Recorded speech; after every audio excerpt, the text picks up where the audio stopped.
Welcome back to the channel and welcome back to another edition of the Spurs Chat Podcast. In this edition, we'll be talking about Tottenham's home defeat against Manchester City. It has just finished. Spurs 0, Manchester City 2. Haaland with a brace. Now, the match stats. Tottenham Hotspur had 52.9% of the ball to Manchester City's 47.1%. Shots, Spurs had 10 to Manchester City's 8. Shots on target, 5 apiece. Shots off target, Spurs had 3, City 2. Block shots, Spurs 2, City 1.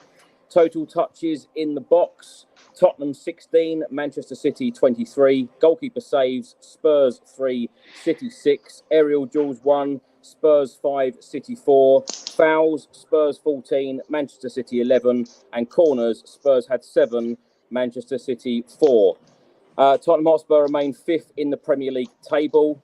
Champions League football is officially off the cards. We are 5 points away from the top 4. We have 63 points from 37 games. We have 1 game left, and that takes place at Bramall Lane, Sheffield, against Sheffield United on Sunday. That is now 5 defeats in 6 games for Ange Postecoglou. He looked very unhappy at the end of the game. I've got 3 very special guests to talk about today's game. But if you are watching on YouTube and on X, and on Facebook, we are live, so please do give us your thoughts and comments on the game and let us know where you're watching from. Back with us, we've got actor Ricky Norwood with us. Rick, how are you? I'm okay, my friend. What a weird game. What a weird game. You could feel that atmosphere through the screen, you know. It was a weird loss to take, you know, with all of the talk about whether we should go for it or whether we should concede or whether we should, help City out or help the Gooners. There was too much talk around that for me. You know, I love Tottenham. Tottenham is my first love, you know, and for me, Tottenham come first. So for me, I wanted them to win the game. I wanted them to go out there and win the game and put their best foot forward. And you know what? We was playing some good stuff throughout that game. I felt it was a chess match, backwards and forwards. I felt that we done to them at points what they do to us, which is kind of close off passing lanes and you know, it was really a middle of the park type of game. You could see that we was missing an out striker, somebody who can not only hold the ball up, but someone who's got that killer instinct to put it away. But there was some good play in there from Tottenham, you know, especially first half. But you know, losing to City and them celebrating in our stadium tonight, and I don't know, that it was just a weird. Even in commentary were talking about the atmosphere in the stadium, and like they was talking about whether the crowd didn't know whether to cheer or to boo. I was just like, what is it? Just felt weird, bro. But so it's good to be on here with the man Oli over there and the big dog Craig up there and to talk it out with you gents tonight, because yeah, that was a weird one for me.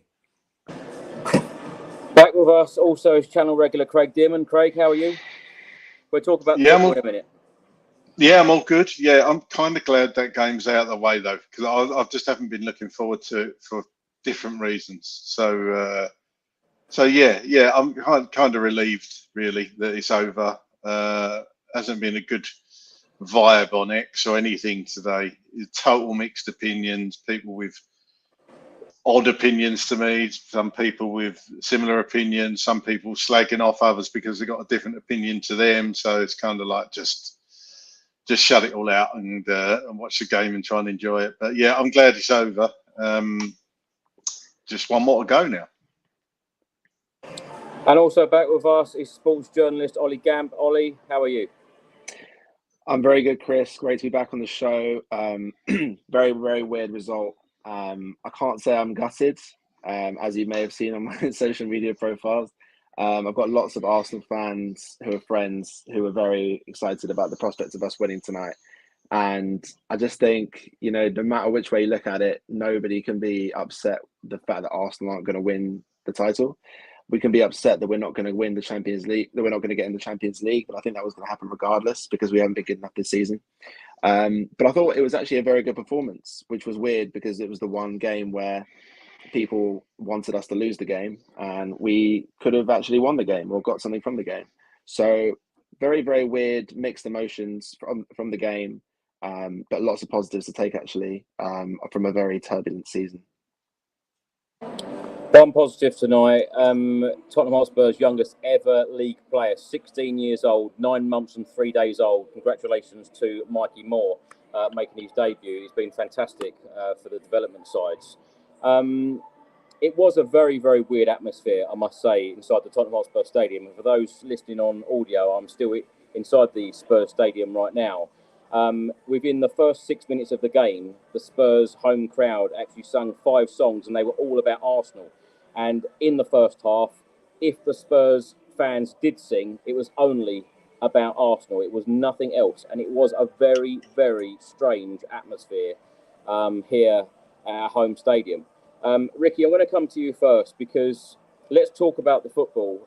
Your thoughts on the game, because I echo kind of what Oli said there. It was a decent performance from Spurs. And as you rightly said, it just goes to show that we do need a striker. We have struggled in the final third pretty much all season. And Ange Postecoglou has said that, where, that final third, we have struggled, throughout the whole of the season. Of course, we're missing Richarlison. Basuma wasn't there today. Destiny Udogie.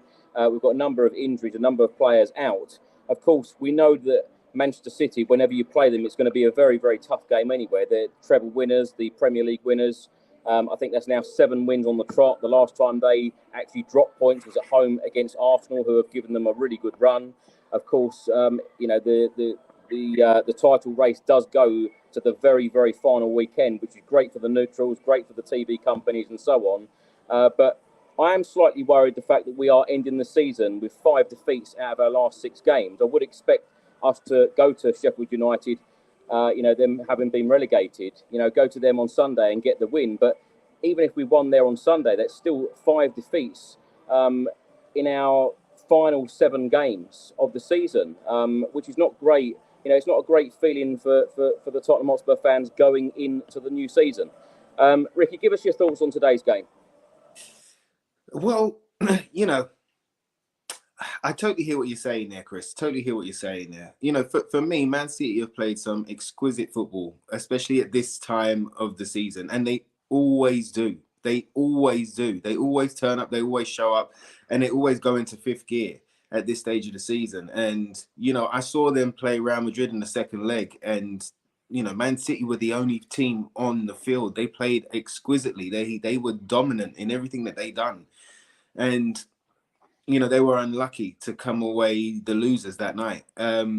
Tonight, I felt that we matched them up. We matched them up man for man today. I felt that there was many times where, they're exquisite. They're exquisite at pressing.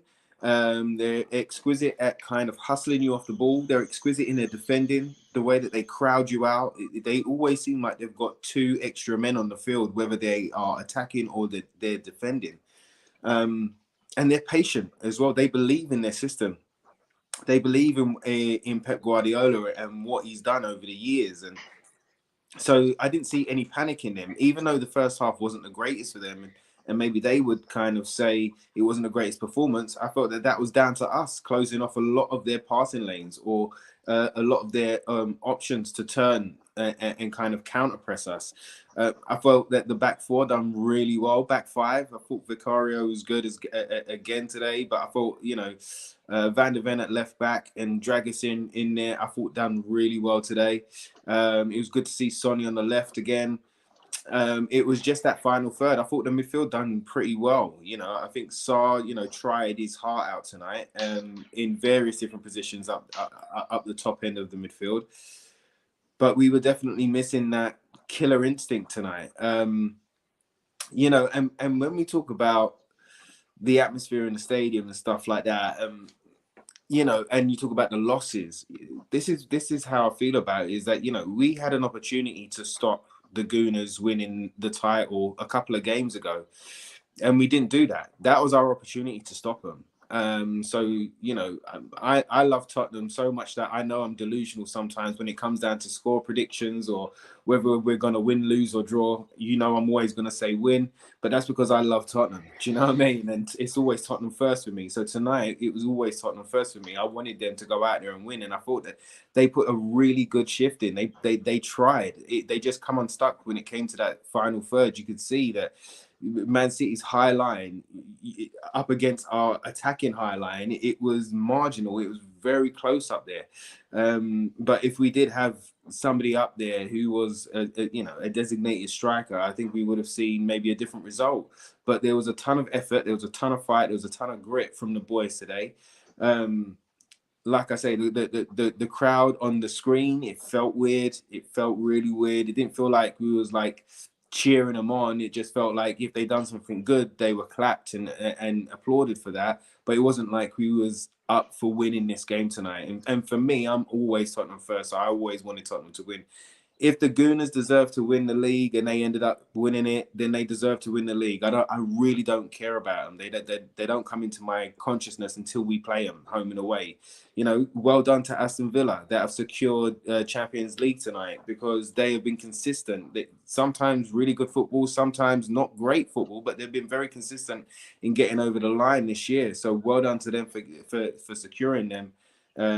That spot. But you know, for us, I did want us to go out there and win, and I did think we had a good performance, and I thought there was some really bright spots in there. And it's the first time we've looked like the Ange Postecoglou Tottenham again, and it wasn't 100%, but it's the first time we've seen it in its entirety over 100 minutes tonight. That those boys they continue to play that way, and they continue to pass, and they continue to do it. And if it wasn't for a dropped ball or a shot that was slightly too soft, or you know, just bare minimums, we could have not only been in this game, but maybe should have won it.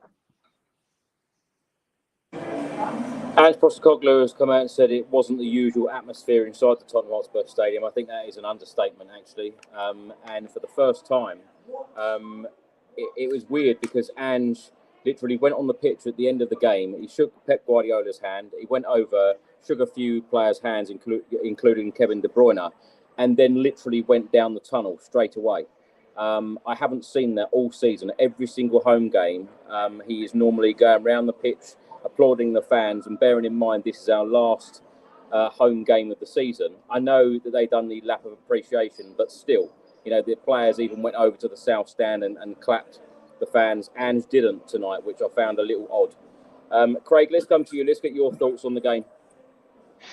Yeah, echoing a lot of what Ricky said, to be honest with you. Weird game. I don't think I've ever can remember anything like that other than, or certainly not at home anyway, the Les Ferdinand goal up at Old Trafford of many, many years ago that some of you may not remember listening.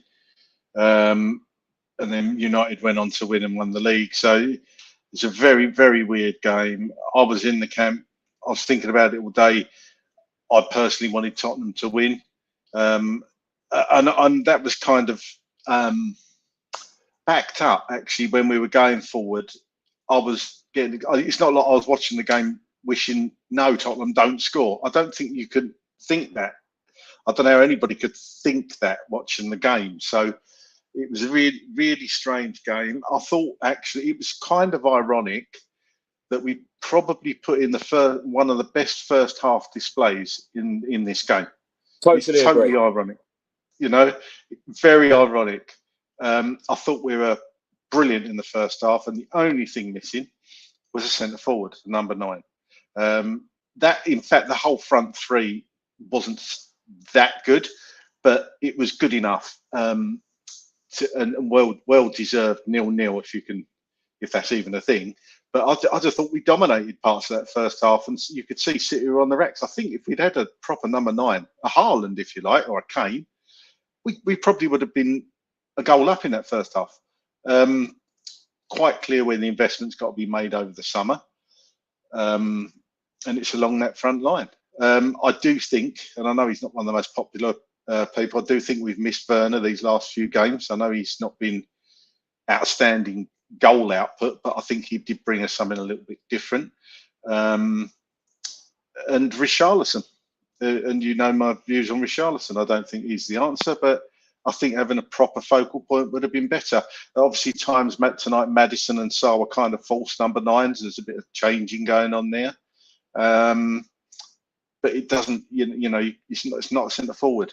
I thought Mickey van der Ven at left back did an okay job. He's clearly not a left back, but you could see he actually looked quite solid, that defence, to be honest. When they started, I thought it looked really, really good, solid unit. I thought Dragushin in the first half made a block, which I know will come on to. He knocked Haaland flying, actually. I thought that was outstanding. It shows what a strong lad he is. A really good first half, Chris, and then second half kind of dropped back a bit and let City have a bit more of the ball. But as we'll come on to the points, we could have, and probably, well, we should have actually drawn level through Sonny. So that game was there for the taking. City, you could see, were a little bit nervous, but obviously we know their qualities, and they came back into it and ultimately won the game. But I was pleased with Spurs' performance, to be honest with you. Ange Postecoglou has just come out and answered a question about the chants about Arsenal. He said, "I don't care. I just want to build a winning team and I want to win." Ollie, let's get your thoughts on tonight's game.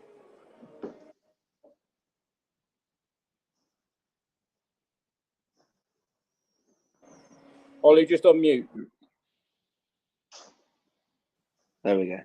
I thought we played really, really well at times. I thought we played City off the park in certain periods, which is an incredible feat for a team that's so talented, has players like Rodri, Kevin De Bruyne, Haaland, really technical players. I think what was really apparent to me was that the pressure was off the players, because they're not stupid. They know that these fans don't necessarily want us to win. And you could sense that a weight was lifted off the players and they could just go and play their game. And you sense that when the pressure is off, Tottenham play their best stuff. And we had some great chances. Sonny 1-on-1. I mean, you'd kind of bet your mortgage on him scoring that. And it was quite incredible that he missed. And there was some people claiming that he deserves a statue for missing. I can't lie. I'm not. I'm in the camp where I didn't want us to lose, but it's the kind of case where we lose and there is a kind of, what a shame kind of feeling, because I don't think any Spurs fan can sit there and say you want Arsenal to win the league. I think that the Tottenham and Arsenal rivalry is so fierce and it's so heated, and if the roles were reversed and Arsenal had to lose a game to stop Tottenham from winning the league, you can bet every single one of them would want to lose. And I remember there was a time, I think it was 2015-16, when we played Leicester, and it seemed like the entire country wanted Leicester to win that game, wanted Chelsea to win that game when Leicester were up for the title. And it was a similar situation the season after. But it seems like when it's Spurs, we kind of get vilified for being in that camp. So I completely understand why so many Spurs fans wanted us to lose. But I think it was more that, we didn't want us to lose, but it was kind of, you were caught in the crossfire of wanting to win and wanting to lose. So I completely understand it. And I was making jokes throughout the game saying that I wanted Haaland to score. I never want to see Tottenham lose, but I think it's a real painful moment to see Arsenal win the title, and knowing that Arsenal fans, they'll rub it in your face for years to come. So I don't think anybody wants to see that. But yeah, it was a weird atmosphere. I thought we played really, really well. Lots of incredible things from our defenders for once. Dragushin putting in a good shift. Romero. I thought Mickey van der Ven was good at left back. And some good stuff going forward. Like Maddison looks kind of back to his old self, dare I say. And there's some good stuff. But I think Ricky made a really, really good point, and I was thinking about it the whole game. And then Ricky just made me realise it even more now. We did have a chance to beat Arsenal. We didn't do it. And we haven't been good enough across the whole season to get Champions League football. Arsenal, if they're going to win the league, they're going to win the league. They probably won't now. But it is true. We missed the chance to beat Arsenal and end their run for good, potentially. And we didn't do it. And it's kind of embarrassing that we were hoping to lose tonight to finally put a stop to their run. But it is what it is now. And I just think, 5 losses in 6, we've been really terrible. We've been really, really terrible this end of the season. And I kind of just, my attitude was, if we're going to lose, we're going to lose. And let's just start fresh next season with hopefully less injuries and just a better season overall. I mentioned earlier that Ange Postecoglou seemed very upset and quite annoyed after the game. He's just come out and said, unfortunately, in the last 48 hours, I saw the foundations are really fragile. It's inside the club, outside the club. Ricky, do you sense that Ange is frustrated right now? You know, because when I said earlier, 5 defeats in the last 6 games, that can't be easy for any Premier League manager. No, it can't be. But I think right now he's probably a little bit dismayed, a little bit flabbergasted at the reaction of the fans on X and the fans in the stadium tonight, and having this reaction towards the Gooners. We have literally made it, and I say we because I'm part of the fan base, even whether I agree with what happened or not. But we as a fan base, we made everything tonight about the Gooners. And it was all about them, whether we was going to help them, whether we wanted to score a goal, and that atmosphere in that stadium. So, sorry to interrupt. I've got to say this on the podcast early on because I know people probably find this really weird and stupid, but I actually had a sleepless night last night. I thought, why am I feeling bad that I wanted Spurs to win this game? Because the feelings amongst the fans were so mixed that some people wanted us to win. They were then criticised heavily on social media because they wanted the club to win. And then everyone was saying, well, you're not a true Spurs fan if you want Spurs to win. I tell you, the whole thing is just very odd, isn't it? It is very odd, but I think that this might be a crossroads or a reflection on us as a fan base, because I think what Ange is trying to say there is that there's so much more to change. There's so much more to change. It's not just the playing side. It's the way that we feel about our club, and when we're on a low, we're all it's doomsday, and when we're on the high, we're going to win the league. And then you get to a moment like this, and I don't think Ange can comprehend that the team that you love and support, and that you breathe so much time, effort, money, do you know what I mean, heartache, blood, sweat and tears into a team, that you could want them to lose for another team, regardless of who that other team is, but for another team that you would want your own side to lose. So I think that my interpretation of what he said, that he just said in the press conference, is that he's got so much more to change. And we are as a whole, we are a fragile fan base.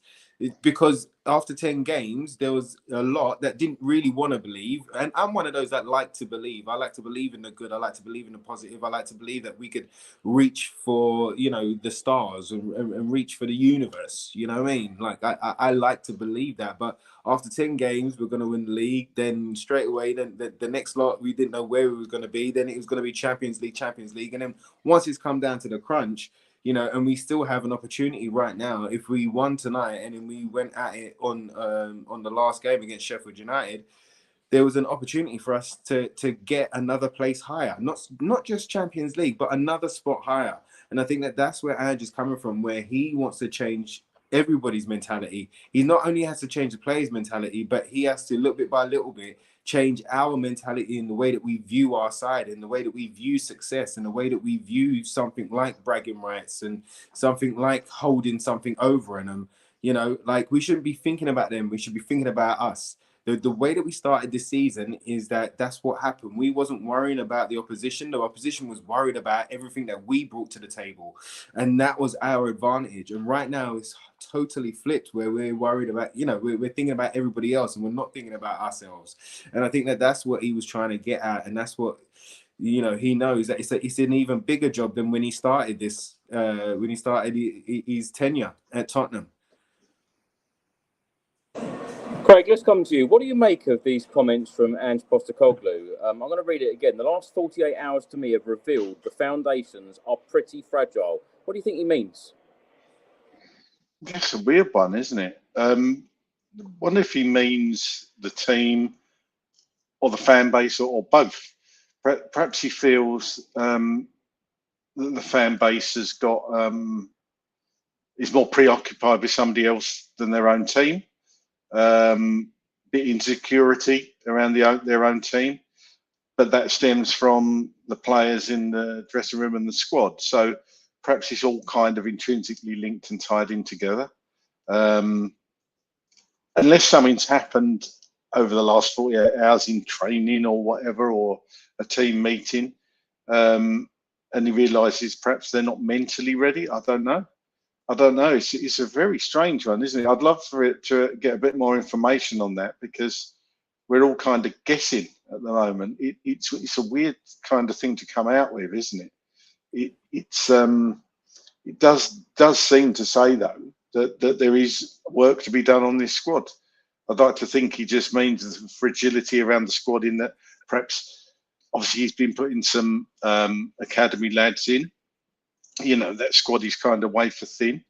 I don't know how many players that we've got out now, 5 or 6 first team players. So, yeah, it could just be that. It could be a bit more than that. I don't really know. I'd be interested to get other people's opinions in the comments, because there's a lot you could make of that, isn't there? There's another comment here from Nick Goodwin, broadcaster with Radio London. He said, tried to chat to Ange Postecoglou about Tottenham's unusual formation in the post-match radio room. He wasn't keen to discuss it and said, I want to win, so I'll have to think of something else. Ollie, what do you make of these unusual comments from Ange? I took it to mean specifically talking about in the last 48 hours section of what he said. I take that to mean it's a pop at the fans. I could be wrong, but what else could he mean, unless he's saying that we've trained like crap in the last 48 hours? What else could have happened in the last 48 hours? From my point of view, in the last 48 hours, it's just been non-stop questions about whether Spurs want to lose the game. So in my opinion, he's talking about the fans, or maybe just the overall, the fact that the fans' views on wanting to lose the game reflected our viewpoint as a club. But I think it was a bit ironic to call it fragile when our defences looked fragile under his leadership. And I love Ange, and I think we're doing great under him. But the performances have been terrible, and the defence has been woeful. So it's kind of weird for me for him to come out and say that we're fragile when that's up to him to sort out. And if he is having a pop at the fans over the comments and the attitude, I was watching the game with my girlfriend, and I said to her, you know what, if we lose, it's obvious I don't want us to lose, but it wouldn't be the worst thing because Arsenal won't win the title. But having said that, the players are professionals and they get paid to win football matches. And the fans are the fans, and the players are the players, and the team is the team. So it doesn't matter what the fans want. It doesn't matter if the whole fans want Arsenal to screw up the title and for City to win, because the players are going out there putting in a shift. And I could see that every single one of those players wanted to win that game tonight. And I said, you know what, let's see what happens. And they really did try. So it doesn't really matter whether we wanted City to win, because the players actually put in an effort to win. So if he is having a pop at the fans, I don't really understand it.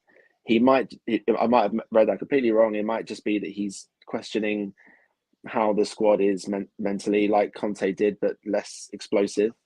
But it's up to him to sort that out. And I hope he's not going to kind of throw a hissy fit, because yes, this is a troubled club, and yes, we have a lot of problems, but there is a lot of good there, and he is doing a lot of good. And I've seen throughout the season some really big strides, but it has been a case of 3 steps forward, 2 back.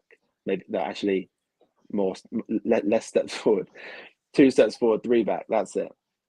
But there's been real improvements and lots to work on. You know, we've got some talented players coming back next. We've got Lucas Bergvall, is it, the young Swedish dude? He looks exciting, and I'm sure we'll sign a few players who will excite us. So we'll see. But I really hope he's not doing a Conte, because that would be a shame. Because I know a lot of people are behind Ange, and I think he's doing some really, really good stuff. But yeah, really, really weird comments. And just, I think if you're going to say something like that in the press, you need to kind of clarify it. It does feel very similar to the podcast when we recorded when Conte was coming out with all these comments. Charlie Eccleshare of The Athletic has just given an update on X and said, and Postecoglou, raging in his press conference, says the last 48 hours have revealed to me that the foundations are pretty fragile. He wouldn't expand when pushed on what he meant, but he did defend the players. Bro, he's had press conferences in those last 48 hours. It's the press conferences, and with the fan and with the fan network on X or on social media, on whatever platform it has been, it has been this poll, it has been this question whether Tottenham should or want to win tonight, yes or no, and this whole Gooner argument. To me, he is surprised and flabbergasted that you would not support your own team to win a game of football in their home stadium in their very last home game of the season. I think that has blown his mind. That has flabbergasted him. And to tell Ricky, you the truth, it's blown both you and me. It's blown our minds because we've been questioned as fans. The fact that, you know, we want our team to win, but yet we've been questioned by other fans saying, why do you want your team to win? It's such a bizarre feeling. But it is a bizarre feeling. But that's where you should stand up. You know, I've always said on this podcast as well, is that, you know, whether I agree with your opinion or not, every single Spurs fan, if you believe something and you've got an opinion and it might be controversial, I believe that you're right in having your opinion because you have spent that time and you've invested that time and you've put your heart into Tottenham Hotspur. So if you've got an opinion about the board or about the club or about the team, then you're right to have it. And you're right in your own right. I might not agree with it, but you're right in your own right. And so the same way is that a lot of fans were like, if you want Tottenham to win and you're not a Spurs fan, well, for me, those fans should respect the other side of the argument too. You know, that actually look at you look at the other side as Tottenham fans and go, I can't believe that you wouldn't cheer on your own team. I can't believe you wouldn't back your own team. The same way that we are the 12th man to get the ball over the line in a game that we want to win, we could be -2. You know, because we don't want our team to put the ball in the back of the net on the other side of things as well. What I'm saying is that the crowd and that atmosphere and that energy can transcend onto the pitch and it can work in both a positive and a negative. And tonight it didn't help at all. It wasn't a negative, but it didn't help at all. And so I think Ange is more surprised and flabbergasted that a majority of the fan base came out and made tonight about the Gooners. It wasn't about us tonight. It wasn't even about Man City and the title tonight. It was all about the Gooners. And the same way that he's a bit flabbergasted by it, I'm a bit flabbergasted because they overshadowed everything about tonight and tonight's game. It was all about them. And it sent us as Tottenham supporters, all of us across the world, into a tiz. We don't know which way to go. We don't know what way to feel. And so what I'm saying is that whichever which way you felt tonight, you know, don't be ashamed to stand up and say how you feel. You know what I mean? Even if it goes against the tide, like stand up and say it. I said on the podcast the other night when we was asked by Leo the Lion, do you know what I mean? And I said it then. I said, I love Tottenham more than I hate the Gooners or I hate any other team. Do you know what I mean? I care more about Tottenham than I do about anybody else. So what I want is the 3 points. What I want is to win. What I want is for us to go out there and put a great performance. And okay, I might stand on an island and have that opinion. I know Craig was with me, but do you know what I mean? Like I might stand on an island, but like at the same time, I don't mind standing on that island because that's what I truly believe, you know? I just think it shook Ange. It has shook him that we've got to this point where the thing that we're cheering about is them lot not having an opportunity to win a title or helping the other team win a title. I don't know. It's all about everybody else and it wasn't about us tonight. And I think that's where he's upset. And that's where, and I think he will turn a lot of things around. And I think he will turn the fan base's mentality around, but it's going to take a minute. It's like that ship that was in the canal. Do you know what I mean? You know, that big you know, it was a crater ship with all the bloody things and it got stuck in the canal. That's where we are right now as a fan base. We're stuck in that canal and we need to shift so that we can continue to move forward and we can build on all of the good things. Because right now we're concentrating on the negative because it's I don't know, they're Haribo fizzy sweets right now. They're giving everybody a zing. Do you know what I mean? Whereas nobody wants a bloody well jelly baby. Just chill out, man. I love jelly baby, actually. I don't mind a jelly baby either, actually. Another quote here from Ange Postecoglou. He said, outside, inside, everywhere. It's been an interesting exercise. It's just my observations, mate. I'm the one who's got to do it. You can make your own assessments of what happened. I understand. I probably misread the situation as to what I think is important in your endeavour to become a winning team. But that's okay. That's why I'm here. Craig, what do you make of all these comments? And I just wanted to ask you how you feel as a Spurs fan, because I don't know, I didn't expect to feel the way I do, with one game left of this Premier League campaign. No, it's really weird. That last comment, can you just read that again, Chris, if you've still got it? The one you literally just read about where he said he'd misread it or something. Outside, inside, everywhere. It's been an interesting exercise. It's just my observations, mate. I'm one who's got to do it. You can make your own assessments of what happened. I understand. I probably misread the situation as to what I think is important in your endeavour to become a winning team, but that's okay. That's why I'm here. Yeah, I think that last bit about misread, and he's obviously, I think he's just genuinely disappointed that the fan base, sections of the fan base, didn't want us to win a football match. I think that's probably amazed him. You could tell in the press conference the other day. But he said, is it 1%, 20%, 50%? He doesn't do social media, so I'm not so sure about that. Really? I don't know. I mean, he said he doesn't do social media. He must have sight of it. And the players were interviewed before the game, and they said they've seen certain things this week. So the players will have known. But as we've discussed, the players clearly wanted to win that football match. There was no Dannon at all. There was none of them on the beach. It was, we could have won that football match. We could have drawn level, but for somebody that could put the ball in the net, which has been the problem over the last, a majority of the season, I would say. We've got 3 points from a possible 18. That's why we are where we are. And like Ricky said, and Ollie, if we really wanted to affect this title race, we should have beaten Arsenal, because that would have scuppered their season. So, and we didn't turn up in that game. And what's frustrating for me, I feel more frustrated than anything that we turn up in this game. Why do we always turn up against City? Why don't we turn up against Chelsea? Why do we never turn up against Chelsea at the Bridge? Why do we never turn up against Liverpool? All right, that was a better second half, but we never, we give it a go, but it was nothing special. We kind of freeze, and it's just, I just feel so frustrated because this season could have been so much better.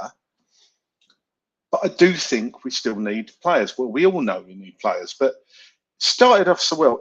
I think you said it, Chris, on a previous podcast.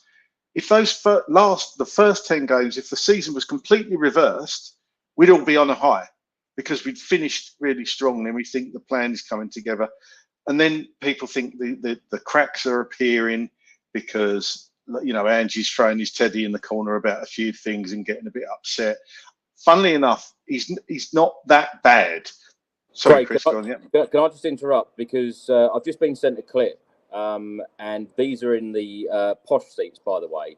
But there is actual clip here of Ange having a pop at one of the fans because they are having a go about another defeat, 5 in 6. As I said to you guys earlier, 5 defeats in 6, that's relegation form.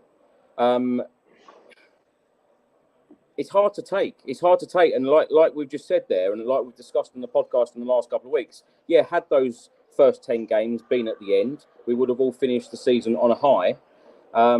But when Ange is now having a pop at a fan and having that interaction with a fan, we saw him having that interaction at Liverpool away as well. What do you make of that? It's a funny one. I mean, I can't remember a manager in the past having a go at a fan. I might be wrong in that, unless anybody can remember. I don't remember that sort of one-on-one sort of argument. He's clearly stressed out. He's clearly frustrated with a lot, and probably best that the season finishes on Sunday for everybody, I think, because obviously he's kind of seeing now that this club is a totally different beast to Celtic, or perhaps any of his other clubs, and the Premiership is a totally different animal. I hope he shrugs it off. I hope he just gets on with it, has a couple of weeks off after the tour in Australia, and just spends a bit of time with his family and relaxes, and then gets back to it, because I still think he's the right guy. I really do. but he's clearly frustrated. I'll just go back to what I was saying. I did watch, funny enough, today, Conte's press conference when he self-imploded. That is an that if you want to look at something, go back and watch that. That is self-implosion. So what Ange is doing, it's a bit. We don't know what the fan was saying to him. I know what you were saying, Chris, about 5 defeats in 6. Unless you got the audio on that, obviously we don't completely know what he's saying. And perhaps somebody who's you'd think somebody who's paying that much for a season ticket from block 001, but then again, they're probably entitled to their opinion because they probably pay the most expensive seats in the stadium, don't they? So yeah, I would like to hear what the fan was saying there. Oli, let's come to you. I don't know where this podcast is going now. Let's talk about the starting 11. Ange Postecoglou made 3 changes today. Dragushin, Bentancur and Højbjerg all coming in. Skip, Kulusevski dropping to the bench, and Basuma obviously injured. So the team lineup was as follows: Vicario, Porro, Dragushin, Romero, Van der Ven, Sarr, Bentancur, Højbjerg, Maddison, Son and Johnson. The subs this evening: Austin, Royale, Skip, Lo Celso, Kulusevski, Moore, Hall, Brian Hill and Dane Scarlett. Any surprises there for you, Oli? Not surprises, but I was pleased that he picked Dragusin, because I think we've all been crying out for a bit Dragusin in the team, and we've all been crying out for Mickey van der Ven at left back. So that was good to see. I think that was the common sense move, not putting Ollie Skip as an inverted left back. I think that was a bit insanity. I was surprised that. I mean, I'm always surprised when Højbjerg plays, but I mean, your choices are very limited. So I think that was the main surprise, seeing the defensive switch. But I think it worked. I think Van der Ven's not a natural left back, but he put in a shift. I thought Dragusin did really, really well today. You maybe could have had Kulu starting on the right, but I think Sonny's obviously going to be on the left. It was a surprise to see Maddison and Son. I think they kind of interchanged at times. But as we say, we got so many injuries. Who else are you going to put on there? So yeah, the team kind of does pick itself apart from that little defensive switch. So yeah. Ricky, starting 11, any surprises? And there's some more footage come to light now of Ange having the same argument and then literally keep pointing at the same fan and then had to be stopped by security. It all seems very weird. The press conference comments, these arguments for fans, it doesn't seem the happy Ange that we have seen since his arrival at Tottenham. But Ricky, but we tend to do this to managers, Chris, don't we? Like, honestly, we've done this to many a manager before. We've sent him crazy, right? And that last quote that you gave to Craig, the very last quote that you gave to Craig, kind of, it said to me that we've got a small club mentality. We've got a small club mentality when you want more, when you're thinking more about another team than your own. And I think that's what he was saying in those quotes. In that reaction there, in those clips, obviously we have no context whatsoever. We don't know. We haven't got any audio right now at this present time. We don't know what was said. And if it was along the lines of 5 defeats out of 6, maybe he flipped a lid because maybe he was like, well, look at the rest of the fans. They want us to lose tonight. Do you know what I mean? Tonight, everybody wanted us to lose. You don't know whether he's had that type of reaction or whether the person has been kind of going, well done for losing tonight. And he's gone, what? Well done for losing tonight? What are you talking about? We don't know what was said, but it's definitely a kind of explosive reaction that we've had from Ange tonight. And the fact that it ain't all rosy and the fact that it ain't all good, I think is a positive, really, that he's seeing it all right now. He's seeing how much that this club has to change and how it has to turn. All of us, we should be Tottenham first. We should want our team to win no matter what. Forget anybody else. It's about us. And I think that's where he's coming from. And I think that's where it's really kind of, it's got him in the gut, because I don't think he's ever seen that before. You know, when Craig was talking about him coming from Celtic and around the world and coming to a club like Tottenham in the Premiership and stuff like that, it's not so much that, but it's about these things. It's about these things. It's these kind of things that don't make sense to him in a football world. He is a true football man. And these type of things don't make sense to him. And we've worn out many a manager, and I hope we haven't worn him out. I hope he's still got some hair in the morning. I'm not saying anything, Craig. You look great. None taken. Don't worry. You know what I mean, though. Do you know what I mean? I hope he has I do. out by the morning. You know, and I hope that he's still up for this challenge. It's going to be the biggest challenge of his career to turn this ship called Tottenham Hotspur around and going in the right direction. He's laid out and been consistent this whole season that he is a winner. He wants us to win. Yes, there's a process. Yes, there's a bedding in period.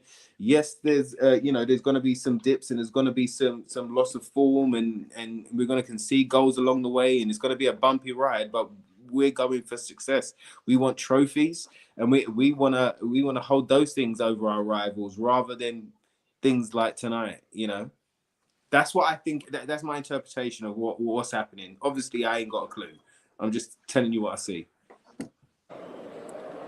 Someone's just told me that Ange Postecoglou just literally went past a load of fans, didn't want to know, didn't want to stop, didn't want to chat, didn't want to have photos, autographs, all of that.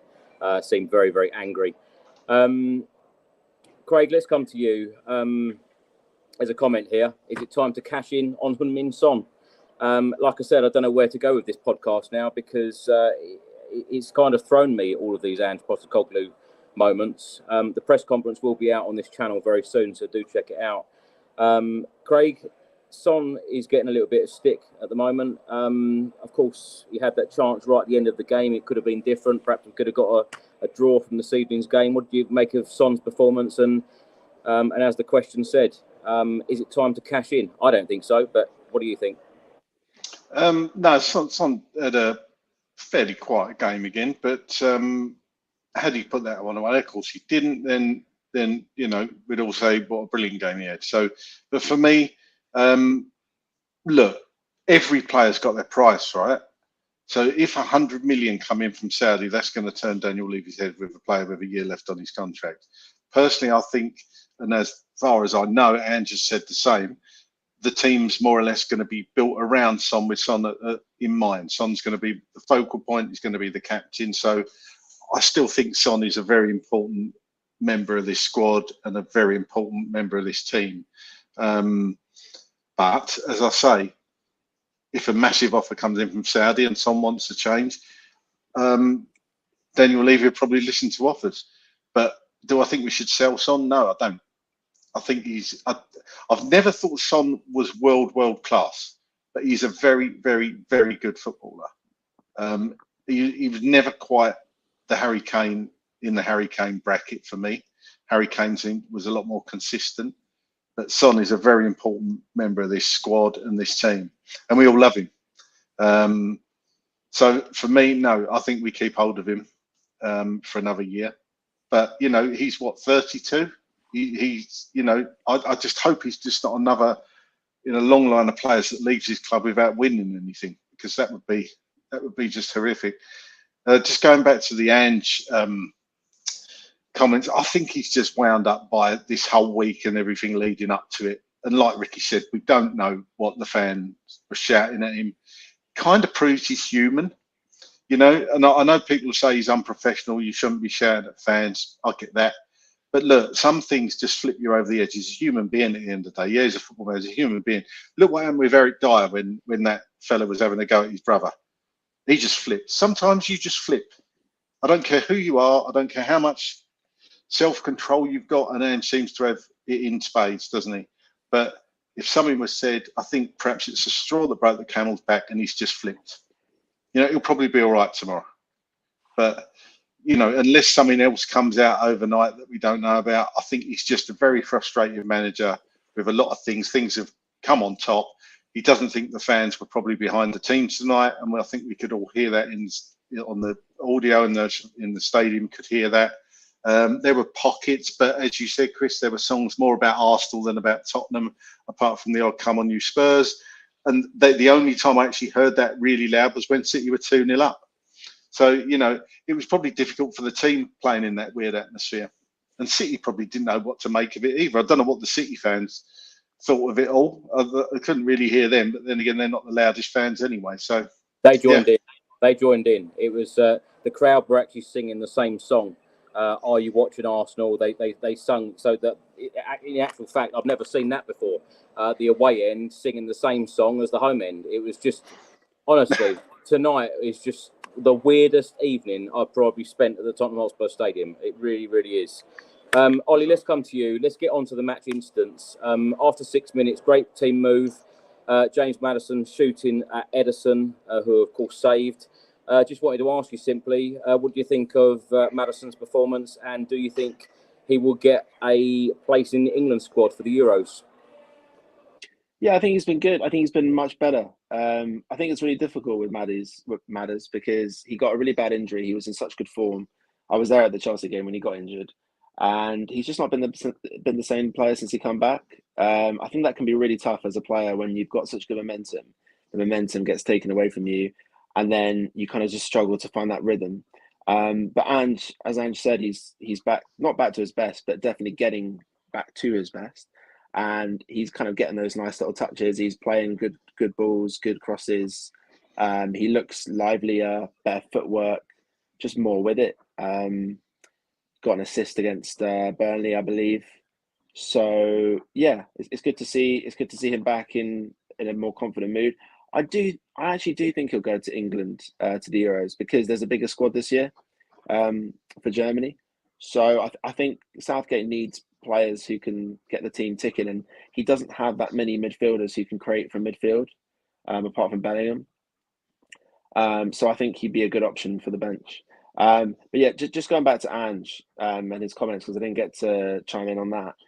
I do think he's kind of lost his head a bit, and I get that you can, as Craig said, you can flip out. We can all lose our temper, but you can't be interacting with fans, and you know, fans are fans. I mean, God knows that there are some terrible Spurs fans. There's some awful Spurs fans who just mouth off. You know, when you sit at the Spurs game and you look behind you and there's some guy like you're 5-0 up and he's ranting about the team and complaining. I don't condone any Tottenham fan who's singing about Arsenal tonight. And if I was at the game, I'd be like this. And I'd be like, you know what, if we lose, then at least Arsenal don't win the title. But I wouldn't be singing about Arsenal. I've never liked that. And I went to Chelsea the other day. I sat on the home end of the Chelsea game. Probably one of the worst performances I've ever seen from Spurs. But the whole game, Chelsea was singing about Tottenham and saying, stand up if you hate Tottenham, Tottenham this, Tottenham that. I've never been a fan of it. But these are footballers. These are high-level professionals who get paid to both coach and play football matches. And I just don't think you can be buying into what fans say, because winning breeds confidence, which brings positivity from the fan base. And we've been atrocious recently, as you say, relegation form, Chris. If Ange was building a winning team, and if we were in contention for the Champions League, let's say tonight we're 1 point away from getting top four, I think the mood would be very different. But the mood has been very low, and I think that is why you've got fans hoping for a City win, because they just given up and they just think, well, the season's been so poor. Go on then, just let City win. We're not going to get top four anyway. And that was kind of my, you know, we talk about standing tall. I'm standing tall. That was my view. That, you know what, we're probably not going to get top four. I don't see Villa losing the last game to Crystal Palace anyway, because they've been quality and they deserve it. They deserve top four. So that was my view. But I don't think Ange should be reacting to fans, because it's a very different game, the fan game and the professional game. I think Ange needs to focus on building a winning team, and we haven't been winning. And that was one of my concerns when Ange first came in. My concerns was, firstly, can he switch around tactically if we're going behind, if we're struggling in a game? And secondly, does he have the pressure? Does he have the coolness to deal with pressure? And right now, it seems like he maybe doesn't. So I can understand his frustration, but he's just got to focus on managing the team, and don't buy into all the fan stuff, because it's not really relevant. Bricky, let's come to you. After 8 minutes, Walker to De Bruyne. He had a shot, deflected wide, offside flag went up. After 14 minutes, Walker in space again. Ball was cleared. A couple of minutes later, a mix-up in the Tottenham Hotspur defence. Foden shot, Vicario saved. He made a couple of decent saves, Vicario, tonight, didn't he? Yeah. No, he did, man. He did. He stood up tall tonight, and you know, against the shots that we did take. I think Vicario's had a really decent season. He's another one that hasn't shied away from stepping up. He hasn't shied away from any type of responsibility, and tonight was the same. You know, that save off a Foden shot, like what a save, what a reaction save that was, honestly. And you know what, going into next season, you think about it, when everybody's fit, we've got and it's crazy to say it, but we've got one of the most exciting back fives in the league. You know, if you know your doggy's 100% fit, and we've got Porro and then Mickey and Romero there, plus Vicario, that's an exciting back five. And if you can get the right pieces of the puzzle in there to kind of really go out there and compete, you know, especially in the forward line and that number 6 that we've all been talking about, then who knows where this side could go? It could be a fantastic. I don't want to dream right now, but no, it could be really exciting. It could be really exciting. So, you know, there's a long way to go with this side. When it comes down to Ange and the fans, I think you're right, Oli. I think he shouldn't have bit, but you know he has, and I think that. I think it's just something that has really stirred up inside of him, that he's just like just can't believe it, you know. Can't believe that the way it was. All right, we just didn't help ourselves tonight, and that's crazy. I mean, I heard a crazy rumor, and I don't believe it, but Chris said he saw a couple in there tonight. But you know, I heard a crazy rumor that some Tottenham fans were selling their tickets to Gooners to go down to the Tottenham Stadium tonight and watch that game. And that that makes no sense to me at all. How you could sell a Tottenham Hotspur ticket to a Gooner. Like, that makes no sense to me. You know, it really doesn't. But this is what I'm saying. I think we've got a long way to go as a fan base, as a team. And I think we have to back this manager. I think he, you know, we've done it to other managers before, and we've got to show him against Sheffield United, those away fans, and I know Chris will be in that away party. We've got to show him that we're a classier bunch than that. You know, Oli, you made a great point earlier about that Leicester winning title winning season, and how everybody didn't, you know, they really stepped up their game against us to make sure that we didn't get anything, and you know, the Gooners, if they was in the same position, they would have done the same thing. Yeah, I agree with you, but that's why I think that we as Tottenham fans are different. Do you know what I mean? I think that we should have been a bit classier. We should have shown our class tonight, and we should have shown them that it was more about Tottenham than it was anyway, and anybody else. And when it comes down to banter, we're going to get it either which way anyway. You know, we always have, you know. Even when we've been on top of the world, we've still got it.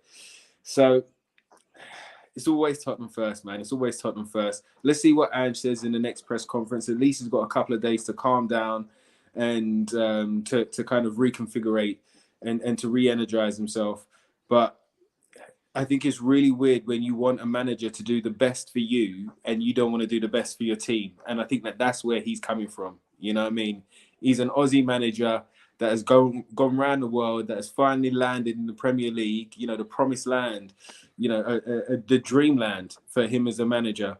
And he's come into a team that with really passionate fans and that want success and, you know, have been starved of success for so long.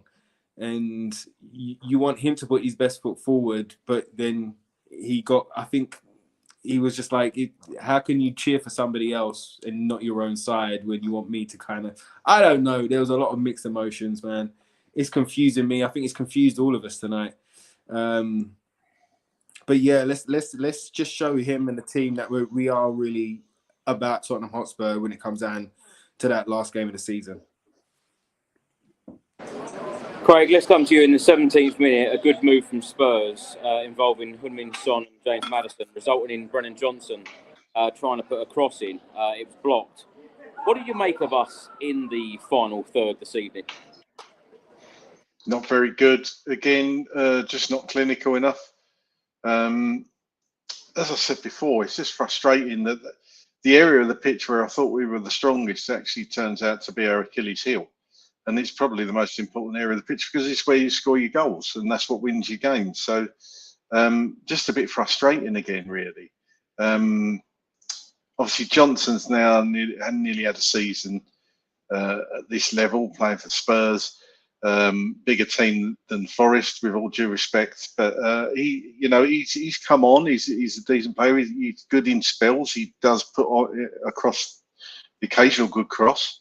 Works hard, but we were just lacking. We've been lacking for the last 5, 6, 7 months, actually, most of the season, if I'm honest. And even in those first 10 games we were doing well, we did scrape a couple of victories, didn't we? We were down to Sheffield United till added on time. So, this game on Sunday is not going to be easy either. And we need to get something out of this game depending on the Chelsea and Newcastle games during the course of this week. I think everybody's thinking, right, that's what worried me, writing off today. And then we'll beat Sheffield United, or we'll get something out of Sheffield United. They're bottom of the league. It's not a given. Can you imagine a world? Can you remember only a couple of years ago a relegated Newcastle United and we lost their 5-1? Exactly. And yeah, I get that. There was extenuating circumstances to that, wasn't there? Because we just lost the league and it kind of went downhill very quickly. And of course, we're going to be going there with something to play for, quite literally something to play for, where Sheffield United can go one or two ways, can't it? They can play with a bit of freedom. They can do whatever they want to do because they're down. I'd like to think we're good enough to get something at Sheffield United, but personally, I would have preferred to see us win today and have a crack at the top 4 because it was still on the table. Villa now going to Crystal Palace. You're not going to get a fair reflection of what that game would have been like had we won tonight, because obviously the pressure would have been on Villa, wouldn't it? And I think Palace are a match for anyone at the moment, so that would have been very interesting. But it wasn't to be because we can't put the ball in the net at the moment. It's just frustrating, Chris, and it's clear to me, as I've said many, many times, that's where we've got to do our work in the summer. We've got to get some forward players in and get some out as well. I just want to say to everyone on audio, sorry for the background noise. I'm actually outside the stadium now because the stadium's closed. But another quote here from Ange Postecoglou, maybe I'm out of step, but I just want to win. I want to be successful at this football club. It's why I was brought in. So what other people and what their priorities are of zero interest to me. I know what's important to build a winning team. That's what I need to concentrate on here. Oli, let's come to you. In the 38th minute, Walker to Gvardiol over the bar, and then just before half-time, Dragushin blocking a shot, and then, of course, we went in 0-0. How are you feeling at that point of 0-0 at half-time? I thought we did a really solid job, and we normally get to half-time 1-0 down or 2-0 down. So it was kind of uncharted waters for once. But no, it was kind of the opposite of what we've been seeing. I mean, I was saying before I was at Stamford Bridge, and it was a very different complexion for that, and everything seemed to be going right for us. We were blocking shots. Vicaria was making some good saves. We had some good chances of our own. Everything seemed to be working out, which didn't play into the narrative that the fans in the other camp wanted, that those who wanted us to lose. It almost seemed like it would be our day. It almost seemed like we would win. And then as the game went on, obviously City claimed a win. But to be honest, it was a tap-in and a penalty at the end. So when you look at it like that, we created chances. It was a sloppy penalty to concede and a tap-in. So I think we have to be quite pleased on the whole. But yeah, at half-time, I was pleasantly surprised. And I did feel that we'd go on to get a result. It was a weird one, and then it kind of just fell away from us. Ricky, let's come to you just after half time in the 47th minute. De Bruyne had a shot. Vicario saved. Of course, it was Højbjerg that lost the ball. A couple of minutes later, Sarter Johnson crossed to Maddison. It was then blocked. And then in the 51st minute, of course, Manchester City went 1-0 up through Haaland. What did you make of the goal, Rick? It was a good goal. It was a good goal. It was a good move. They got across us. And again, you know, the last couple of weeks I've said it's been a little bit too easy. And when you watch it in slow-mo, it does feel like an easy goal, but they're so slick and they're so precise, Man City, you know. Their precision, it doesn't matter whether it's short passes, long passes, whether they're in defence, midfield or up front. Their precision is key, and it was just a precise pass across the box. You know, Vicario went to dove to try and get it, but it wasn't there in time, and Haaland was there to kind of put it away. And you know, Man City came out with a real determination to kind of put their foot on the gas, and they done that. It was very kind of broken up that first 10-15 minutes of that second half, and we didn't really get into our flow until after that we conceded that goal. But you know, credit to Man City, it was a good Man City goal. Those are the type of goals that Ange wants us to be scoring, you know. Craig, let's come to you. 4 minutes later, Bentancur went off, Kulusevski came on. Then Romero, of course, took out Manchester City goalkeeper Ederson. Ederson then went off. He then kicked the chair. He was extremely unhappy with Pep Guardiola. And let me just go back and say that Bentancur, when he came off, he took his boots off and he slammed his boots on the floor. The kit man, Steve Jukes, actually then picked them up. He was fuming. He kicked the chair as well. It was quite something. A mad few minutes of, you know, two subs coming off, one for either side. Very, very unhappy. But what did you make of the sub, Bentancur off, Kulusevski on? I think it was purely down to the fact that Bentancur was on a yellow card, to be honest. However, personally, I would have kept Bentancur on. I thought he was having a pretty good game, Bentancur, in there. He looked like he was getting back to his best. I don't blame him for being upset to be taken off, because he's probably thinking to himself, what more can I do?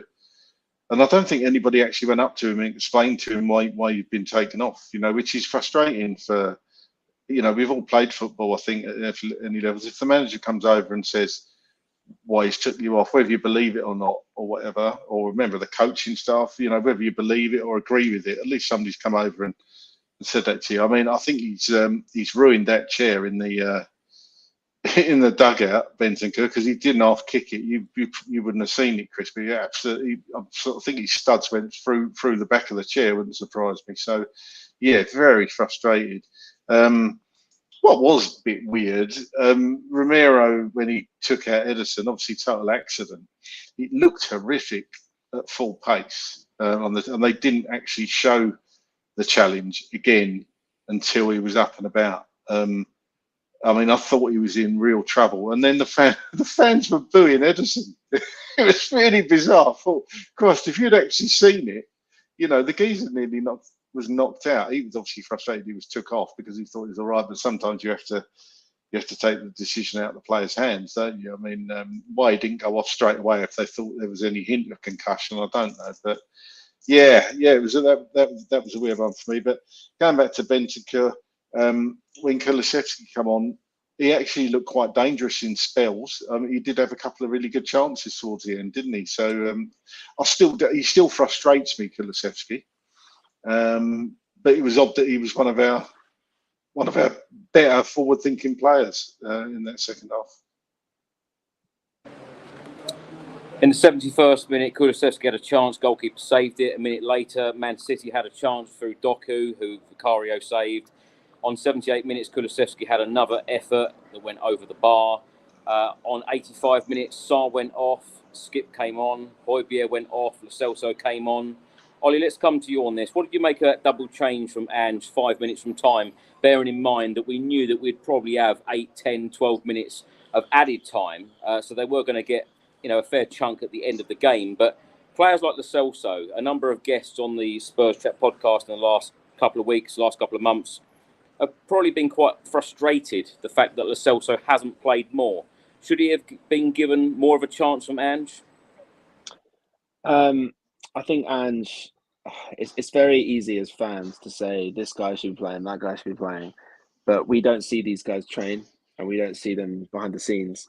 And Ange is, as he said, paid to win football matches. And if he thought that Lo Celso would win football matches for him, he'd play him. And he's clearly not been good enough. And he's not been good enough for many managers. I think he's a very talented, technical player on his day, but he doesn't have his day very often. And he's been there the whole season. And I really think that if he was that good, then he would be playing more. And clearly, Ange likes playing with Sarr, Bissouma, Bentancur, Maddison just ahead. And I think Lo Celso is probably more comfortable in an attacking position rather than a deeper position. I think that's where you get the best out of him. So you're not going to get in ahead of Maddison. When Maddison was dropped, I think maybe that was his chance to come in a bit more and feature a bit more. But no, not too thrilled with Lo Celso when you consider that he went on loan to can't remember who it was. Maybe was it Betis? But he went on loan for a season and didn't really blow up trees there either. So I'm not surprised. No, not at all. Ollie, we're an hour and 10 into the podcast. We haven't yet spoken about the formation. What did you make of the formation today? Because Heung-min Son was back out on the left. Of course, Van der Ven was at left back. It seemed that James Maddison and Papa Matar were running through the middle. I know a number of you guys have already said on the podcast this evening that we do really miss a striker, but it did seem quite an unusual formation from Ange Postecoglou that we haven't seen this season. Was it 4-3-3? Yeah. Yeah.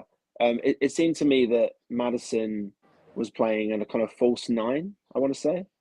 And he had Son pushing up ahead and Brennan pushing up ahead. And then you had Mickey playing left back. And even though he's not an attacker, and we know that Ange likes to play with those two bombing fullbacks with Porro and Van der Ven. But yeah, it was weird because you normally have Maddison running in behind a striker, say Sonny or Richarlison, and we didn't have that kind of structure. Having said that, we played quite well, so I'm not saying we should play it going forward, but it was weird and it looked kind of unnatural at times. But we gave City problems throughout the game. And we've been so unlucky with the injuries as well. I think Richarlison, this was a game you really needed Richarlison. And I think it could have been very different if we had someone like Richarlison. He's a kind of big game player for these kind of games. But yeah, it was weird for sure. And I don't think it massively hindered us, but I just think it's a result of the injuries. I think his hand was forced because what was the alternative really to play Son on the left and I don't know, Kulusevski up front. I just think, or Son up front and Kulusevski on the wing. We've seen so many times that Son is kind of ineffectual up front. He's much better on the left. And the one chance he had, Son, he missed it. So, yeah. That's exactly what I was going to come on to. Ricky, let's come to you on that. On the 86th minute, Heung-min Son running clear, goalkeeper saved. Pep Guardiola, in his press conference, has said that the substitute goalkeeper saved his team today. Otherwise Arsenal would have been Premier League champions. That was his words. What did you make of that chance for Sonny? Because no matter what position you play on the pitch, when you've got a chance like that running through on goal, you have to score, don't you? Yeah, and you know what? With Sonny, he normally does in those scenarios. We would normally put our money on him to score chances like that, and especially when they fall to him, and especially against Man City. He loves scoring against Man City. He loves kind of, reminding them of who he is when they called us the Harry Kane team. So, I think it was unlucky. Good save by the keeper, but unlucky by Son that he didn't score that. We would all have expected him to either round the keeper or put it in the top corner somewhere. We were just looking for that trademark Sonny strike and then to see your celebration going, especially when you get into those scenarios. So I held my breath at that point. I'm like, oh, here we go. And, good save by the keeper. Sometimes your name's written on the trophy, innit? And maybe that's what it is for Man City.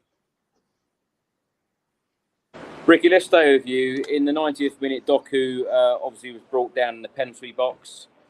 Was it a penalty? I've only seen it live. I haven't seen any replays. It looked like a penalty for me from where I was sat inside the stadium.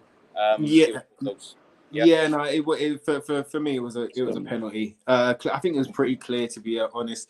Doku done well to shift the ball, and when Poro's gone for the ball's already left, and all he's got is Doku's legs. So it was pretty much a clear penalty. And at that point as well, I'm kind of thinking, with extra time coming up, if we would have scored that Sonny goal, we would have been 1-1 with 10 minutes to go, and then we could have gone on to try and get the win, and that's what I was thinking, but wasn't to be.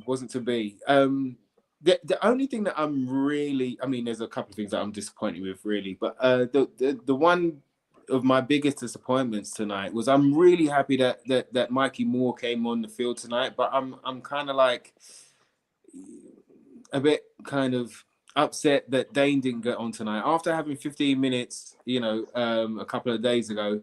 I think it would have been good for him to get another 15 minutes, because at least 15 minutes on the field tonight, because, you can see we're clearly missing a striker, and maybe against Sheffield United, he could have had a bit of a longer time on that field, or maybe, even start him. Who knows? I know it's tough to put it on a young centre forward, especially to start him in a Premier League game, but if he would have come on tonight and had some form of impact, or kind of just shown us, some of those striker runs or striker hold-up play or tenacity, or, even nick a goal, get his first goal against Man City, that could have been a great confidence boost for him going up against Sheffield United, and then giving the manager something to think about, to maybe start him or to give him longer on that field. So I'm really happy for Mikey Moore, but the only thing that really disappointed me was that Dane didn't get any more time tonight.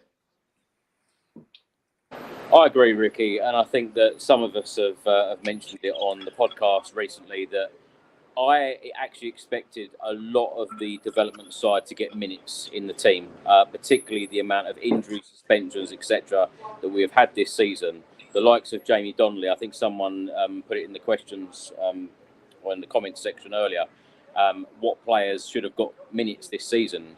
Dorrington and Donnelly has been in absolutely fantastic form. I don't know whether you guys actually saw the goal that he scored here at the Tottenham Hotspur Stadium on Sunday. Incredible. Yeah. He hardly even looked up, chipped the goalkeeper. It was a fantastic finish. While I'm talking about the under-21s, wishing them all of the very best, because they're in the Premier League Cup final at Fulham, where we play Fulham on Thursday. So wishing Wayne Burnett and the coaching staff and the team the very best of luck. I'm sure that they will lift that trophy, because they have been in fine form this season. Ricky, as you mentioned there, Mikey Moore made his Premier League debut in the 92nd minute, Maddison going off. Craig, let's come to you. In the 98th minute, Doku shot, Vicario save. What did you make of Vicario's performance today, Craig, and the defence overall? I thought the defence was okay. I thought they looked really solid. I thought Dragushin had a really good game. I think for City's first goal, and it's not a criticism at all, because he's not a natural left back. I think Mickey van der Ven was slightly wrong body position, and he didn't get out quick enough I can't remember who put the ball from, might have been Foden there. But, that's not a slant on Mickey van der Ven. I thought he played pretty well at left back, to be honest. I'd have liked to have seen him make more marauding runs down the left wing, but perhaps he's been told to sit a bit deeper. He played probably a lot more like a traditional left back today, but perhaps that's what Ange wanted him to do, because obviously you've got that huge threat of Kyle Walker down that right hand side. I would have personally loved to have seen a foot race between Kyle Walker and Van der Ven. That would have been something to behold, because if the ball's put over the top and Van der Ven at the run back, it would have been really interesting. I thought Vicario made some really important saves throughout the game. Very strong left hand to De Bruyne shot in the second half. He pushed wide. A couple of point blank ones in the first half. I can remember one from Foden, just got his arm on it. I thought he looked a bit more commanding. I thought he looked a bit more positive and a bit more confident from set pieces, which is good to see. all in all, I don't think. Look, one of them was a penalty. I think Porro did get a toe to the ball actually for the penalty, but he did take the player as well, so it was a penalty for me. And their goal that they scored from open play, I think you just got to put your hands up sometimes and say it was a good goal. Sometimes you just can't do anything about it. All in all, I thought the defence and goalkeeper pretty solid today, Chris. Man of the match. Who would you give man of the match to? Let's just shout some names out. Dragusin. Dragusin, yeah, I was about to say that. Yeah. Either Dragusin or one of the defenders. Yeah, Mickey Van der Ven, Romero, always solid. Do you know what I mean? I thought, there was a couple in there, even like Pap Sarr. So some of the midfield done well today. I thought even Højbjerg did lose the ball a couple of times, and there was that shot on goal from Højbjerg, that resulted from a Højbjerg mistake. But there was a lot of time that he was solid, and he moved that ball up the field, and he was getting like some through balls and getting us on the move, on the attack at times.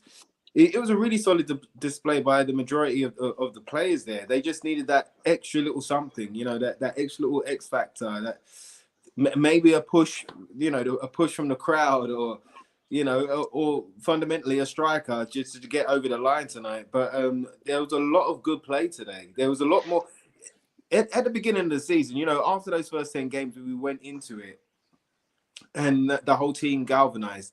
We took a loss on the chin when we left everything out on the field, when we went out on our shield, when we gave everything for the cause, and that's what it felt like tonight. It was like it was a loss, but the boys they gave everything that they had there, and it was just unfortunate that Solly didn't score that one when he was 1-on-1, and it didn't fall our way when we did have the opportunities. Bit of perspective though, Rick, really, isn't it? For all of us, I think we are fifth. Yeah. People, like I said the other week, my mate supports Leyton Orient, and he said to me, "You Spurs fans, you're fifth in the Premier League."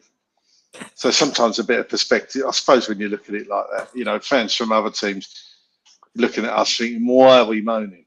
But that's football. That is football, especially when most people thought we'd come mid-table at the start of the season. Yeah, or relegated. Or relegated, bottom half. Last question for you all. Ollie, let's start with you. Sheffield United away, final day of the season on Sunday. And then, of course, 3 days later, we face Newcastle in a post-season friendly in Melbourne, Australia. What a load of nonsense. What changes do you think that Ange Postecoglou will make for the Sheffield United game? And how do you see it going? And give me a score prediction.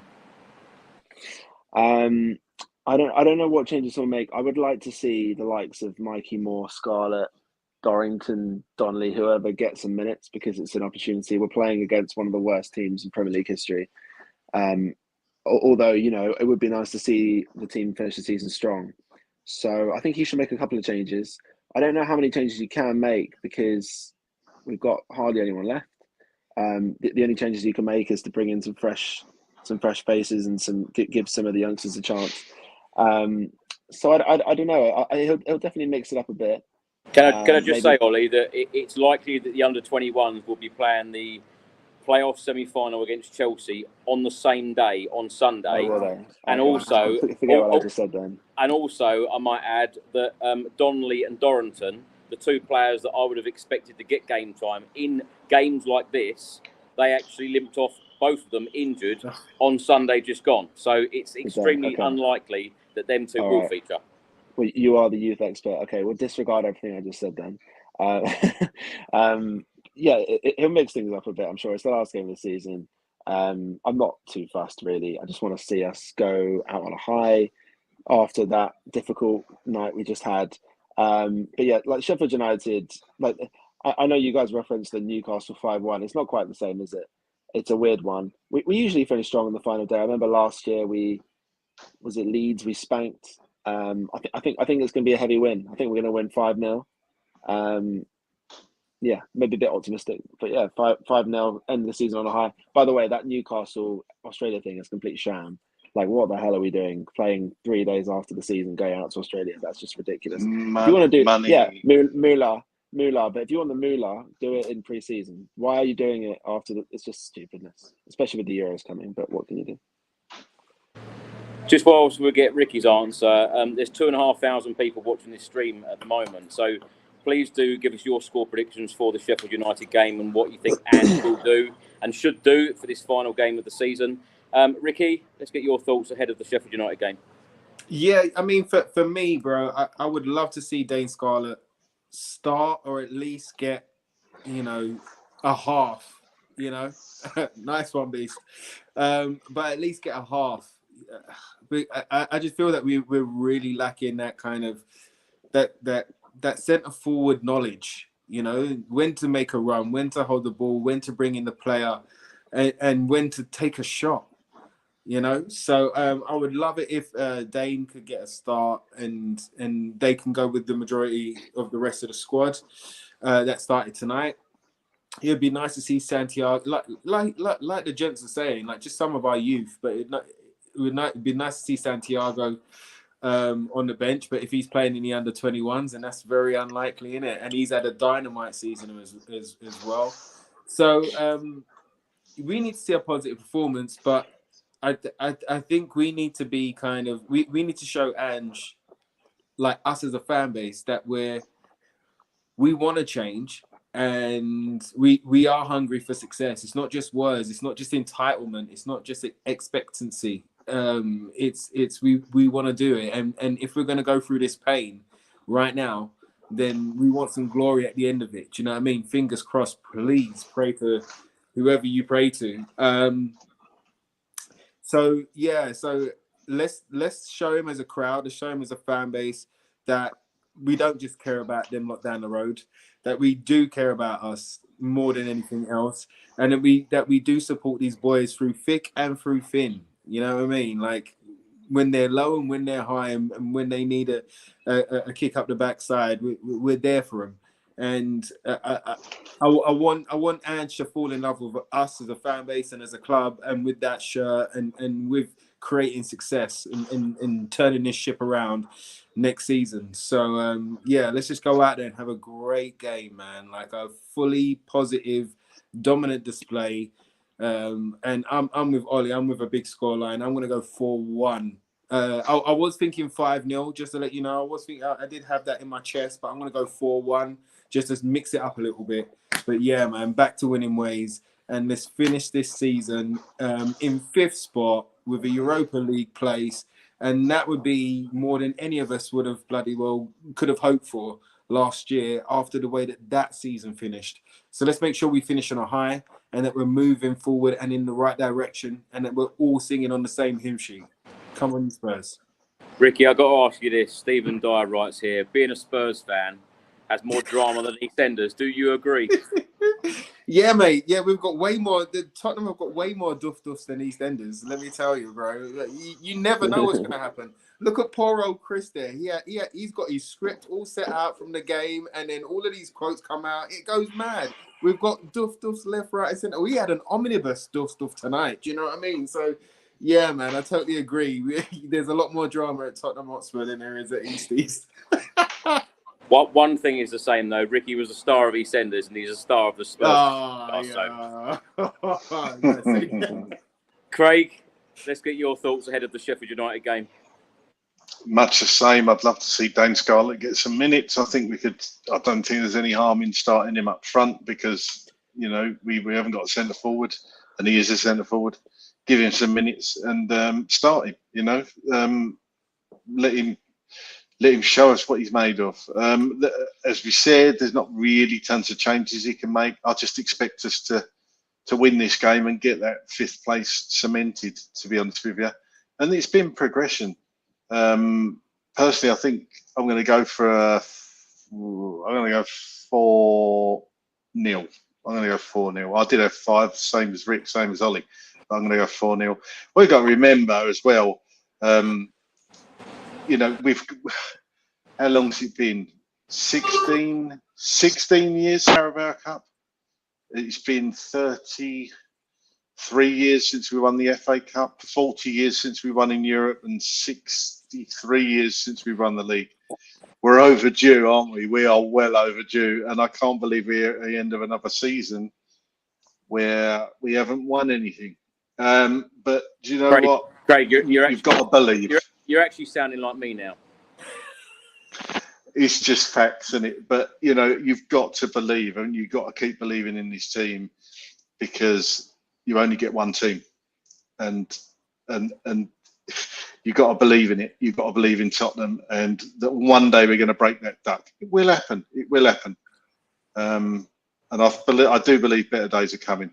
So there you go. Let's finish on a high. Craig, thank you so much for joining us this evening, particularly after another defeat. Over 100 podcasts in on the Spurs Chat podcast. So thank you so much for joining us again. Where can people find you on social media and what you're up to? Just at Dearman on X. If you want to give me a follow, thank you very much. If not, don't worry about it. Not up to much. Just looking forward to the season ending now, if I'm honest. Just want to sign up for a victory Sunday, and then the team obviously flies out to Australia, which I agree with Oli. I think it's utterly ridiculous, but it's all about money, isn't it? And then getting a few rounds of golf, and look forward to hopefully a nice summer, and enjoy the Euros. Thank you, Craig. And Oli, thank you so much for joining us again. Pleasure having you back. Of course, you've left the Daily Mail now. You've got a new project coming up. Yes, I've left the Mail after 7 years, emotional times. It was just time for a new chapter. So I'm taking a bit of time out, mini sabbatical. But yes, the project is I'm writing a book called, it's a careers book for my dad. So I'm ghostwriting it for my dad. It's called The Career Catalyst. It's basically just everyday job tips, like how to impress in an interview, how to get a pay rise, how to deal with a nasty boss, just stuff like that. It's stuff that everyone can relate to, stuff that everyone can find useful. It's coming out in the summer.